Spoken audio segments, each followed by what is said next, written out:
nwanne ụmụnne m onye ọbụla nwere moto gbalịa burutu nọmba moto gị n'isi. ihe mere experience na Port Harcourt last year. achọrọ m ka mmadụ mee experience ọzọ, achọrọ m ịhụ onye o mere ọzọ. biko buru nọmba moto gị n'isi.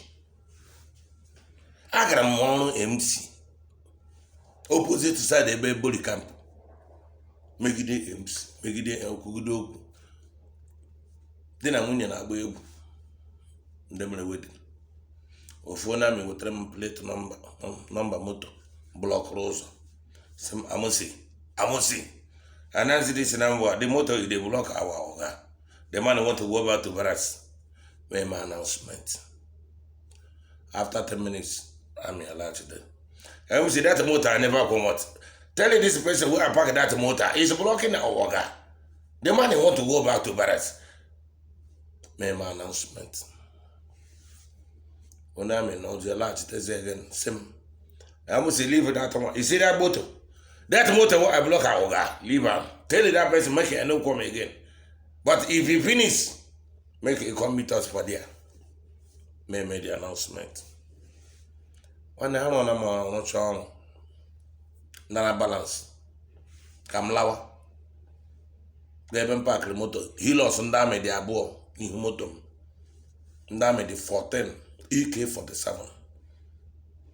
2x2 plank. Koboko. Bulala. Monday June 20 did not tie motor. Mhafu motor na port by boss. As I'm talking to you, when motor. And when motor now. Buru number motor ginishi. I didn't want company benolu. Oh, the announcement I got sometimes you got me announcement. Me won't never I got water. I got my motor can go for them. Like he get a kawawa, Sadeben cano. Imi maybe lebe sokagas imi buni stage imi bendangas and a announcement or unpacking me will never hang out get on something like this. Vico over go Niger Park yara imoto DJ Balata Yegula le manas Vico over go Niger Park moto number moto go you 5 from Canada. You could get back for I like Canada Park or the bad.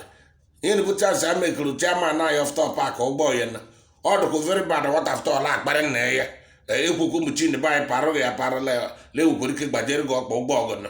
It's one on the Harogo Yana Haroga. It's a Haroga.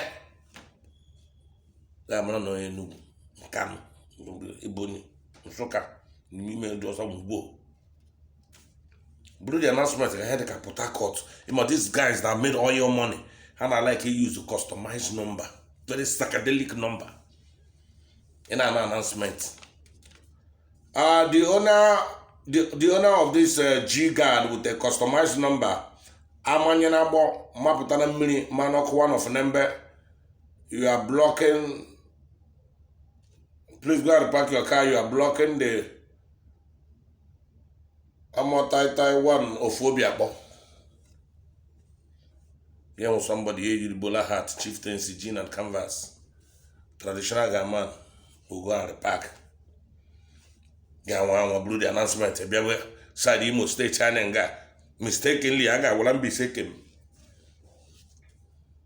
There will be second, the gum. If you may be like in the gum. Got no announcement. Elekwede ngonyo dorone grakta chebi radio na crowd na dey some the model ga park ya li radio over sport wona ki be glass razo itori me yamodo wen anko koma ga padu wen ala ko blaga fonga ho ngonyo do boko ga du ala mo ga mbi se bo kwa ge bo kaka do bi radio na crowd modo nwram be block li modo wona crowd ga somo na gozerie ala ko ba kwa ga fonga ka padu wen ga padu oye igezo ki moto gi wa so no mra or ski boy, I see football modo way. My brother, Bruce the announcement to be a Aquaibo. MC Napa.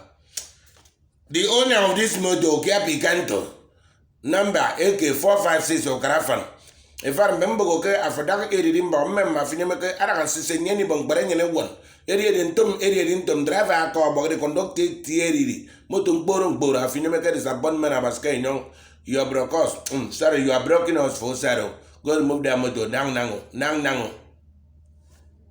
you got an interpreter ebe announcement kwara akpọ na ya wụrụ na aba na anụ gị na anụ biko onye nwetụ bọs ọnụ azụ ab 456 ụkpakịrị ịblọkụ ndị polisi ebe a ga-paakị Hilux nwa aba pịasuo taa emso abanye ndị polisi a na-agba ọsọ adịghị mmadụ laga n'ụlọ Abakena moto ahụ apakị chiri ụzọ moto ahụ nọchiri ụzọ nga anyị pakụrụ ya gburu anyị abịara na ndị chuo moto ahụ apakị chiri ụzọ polisi anaghị ifufuru ha botu ahụ paakị Hilux ndị ha dị ọrụ anyị abụ ndị leyi mọfti aga ọrụ mgbe osi ka nkwụ ndị laba ọ bụ sala igbo ole oso enwe ọnụ enyi lekwa ma agba nwe nsọ awa asị ma efuto bụrụ ya nra bụ mpatuo moto a ma ahịọ mfutokwa moto a ma ahịọ. Alright, ladies and gentlemen, my name is MC Uncle O, the Bishop of Comedy, the number one microphone champion.